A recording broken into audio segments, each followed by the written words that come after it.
अस्सलाम वालेकुम दोस्तों, जूसर के जग में शलजम डालें और कमाल की रेसिपी तैयार करें। जैसा कि आपने थंबनेल पर देख ही लिया है, शलजम तो फ्रेंड्स आप पहले भी बनाते ही हैं, मगर एक बार ये रेसिपी लाजमी ट्राई करें।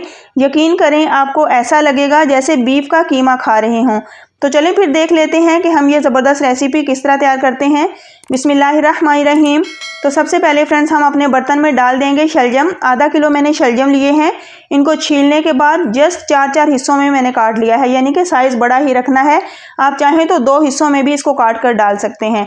अब यहाँ पर मैंने प्याज लिया है तकरीबन एक, ये बड़े साइज़ का प्याज है, रफली ही चॉप कर लिया है।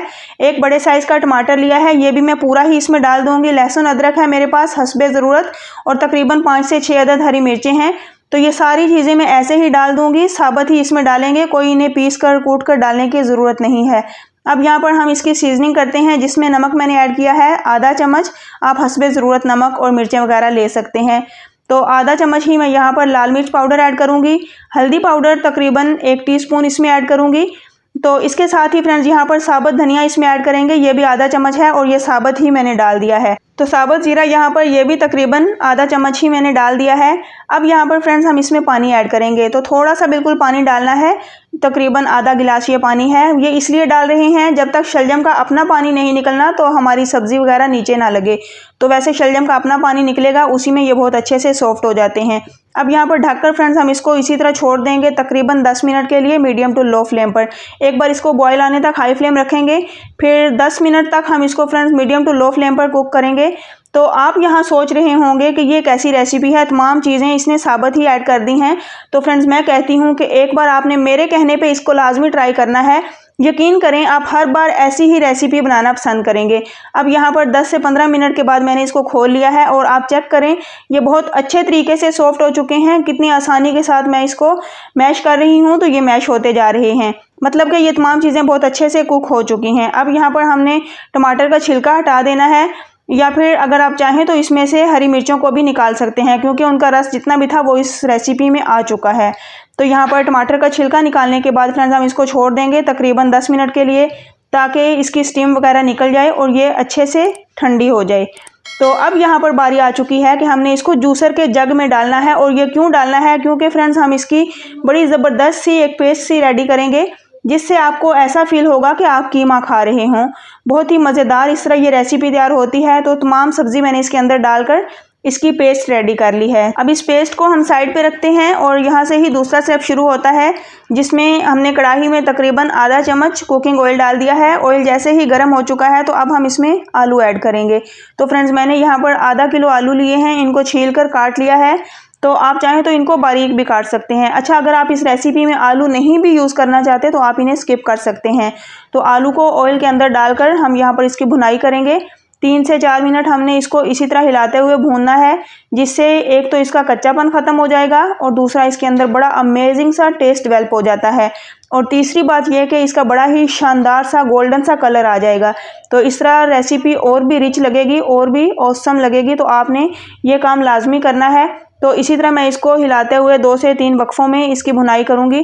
तकरीबन 4 से 5 मिनट मैंने इसकी भुनाई कर ली है। यहाँ पर आप चेक कर सकते हैं आलू का कितना खूबसूरत सा कलर आ चुका है। अब यहाँ पर हमने आलू की भुनाई कर ली है, तो जो बाकी की पेस्ट हमने बनाकर रखी है ये पेस्ट इसमें ऐड करेंगे। तो फ्रेंड्स ये एक ऐसी रेसिपी है कि मैं कहती हूँ आलू कीमा भी इसके आगे आपको फीका लगेगा। इतनी ज़बरदस्त और मज़ेदार सी ये रेसिपी तैयार होती है कि आपका रोज़ ही इसे बनाने का दिल करेगा। तो यहाँ पर हमने ये तमाम पेस्ट इसके अंदर ऐड कर दी है। अब यहाँ पर इसको भी हम भून लेते हैं, क्योंकि फ्रेंड्स ये कुक तो अच्छी तरह हो चुकी है, लेकिन इसकी भुनाई करेंगे तो इसका टेस्ट और भी आपको ज़बरदस्त लगेगा। तो इसीलिए इसको भी तकरीबन 4 से 5 मिनट हम इसी तरह हिलाते हुए पका लेंगे। तो यहाँ फ्रेंड्स आपसे एक रिक्वेस्ट है कि अगर आपको मेरी वीडियो का कोई भी पार्ट अच्छा लगे तो प्लीज़ वीडियो को आपने लाइक करना है और आप इसे आगे शेयर कर दें। और अगर आसान खाने कुकिंग चैनल पर आप पहली बार आए हैं तो चैनल को लाजमी से सब्सक्राइब करें। तो यहाँ पर अब बिल्कुल जब इसकी अच्छे से हमने भुनाई कर ली है तो इसमें थोड़ी सी हम मेथी ऐड करेंगे। कसूरी मेथी है मेरे पास, आप चाहें तो इसमें फ्रेश मेथी भी ऐड कर सकते हैं। अगर आप फ्रेश मेथी ऐड करना चाहते हैं तो वो फिर आपने जब आलूओं को भुनाई शुरू की थी उस वक्त आपने उसमें डालनी है, ताकि मेथी की भी अच्छी से भुनाई हो जाए और उसका कच्चापन और कड़वापन ख़त्म हो जाए। तो ये मेथी हमने बाद में जो डालनी होती है, इससे खुशबू बहुत अच्छी आ जाती है और थोड़ा सा इससे टेस्ट भी चेंज हो जाता है। अब यहाँ पर फ्रेंड्स हम इसको तकरीबन 5 से 7 मिनट का दम देंगे, जिससे ये तमाम चीज़ें वेल बैलेंस्ड हो जाएंगी। तो यहाँ पर हम इसको चेक कर लेते हैं। तो यहाँ पर अल्हम्दुलिल्लाह बड़ी ही मज़ेदार सी खुशबूदार ये रेसिपी हमारी तैयार हो चुकी है। एक बार हम इसको अच्छे से मिक्स करेंगे। अभी बिल्कुल लास्ट में हमने इसमें गरम मसाला पाउडर ऐड करना है, तो एक बार हम इसको चेक कर लेंगे कि ये अच्छे से सॉफ्ट हो चुके हैं आलू वगैरह। तो अल्हम्दुलिल्लाह ये बहुत अच्छे से सॉफ्ट हो चुके हैं। बड़ी ही ज़बरदस्त सी ये रेसिपी हमारी रेडी है। तो मैं यहाँ पर इसमें गरम मसाला पाउडर ऐड करूँगी, और फ्रेंड्स ये आपने बिल्कुल लास्ट में ही डालना है। और साथ ही यहाँ पर ढेर सारा हम हरा धनिया ऐड करेंगे और इसकी अच्छे से मिक्सिंग कर लेंगे। तो सर्व करने से पहले भी एक बार इसको मिक्स करके हम छोड़ देंगे, ताकि धनिया वगैरह की खुशबू भी तमाम सब्ज़ी के अंदर रच बस जाए।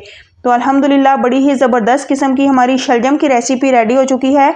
तो फ्रेंड्स ये एक ऐसी रेसिपी है कि अगर आप इसे दावत में भी बनाएंगे तो मेहमान गोश्त सब्ज़ी को छोड़कर आपकी ये शलजम की रेसिपी खाना पसंद करेंगे।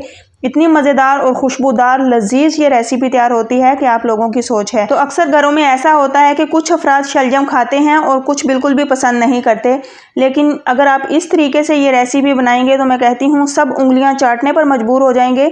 इतनी ज़बरदस्त ये रेसिपी तैयार होगी कि सब मज़े ले लेकर खाएंगे। तो हमारी ये ज़बरदस्त किस्म की आलू शलजम की रेसिपी रेडी है। आपने एक बार इसको लाजमी से ट्राई करना है और अपना फीडबैक मुझे लाजमी देना है। नेक्स्ट इंशाल्लाह फिर लेकर आऊँगी एक अमेजिंग और मज़ेदार रेसिपी। दुआओं में याद रखिए। अल्लाह हाफिज़।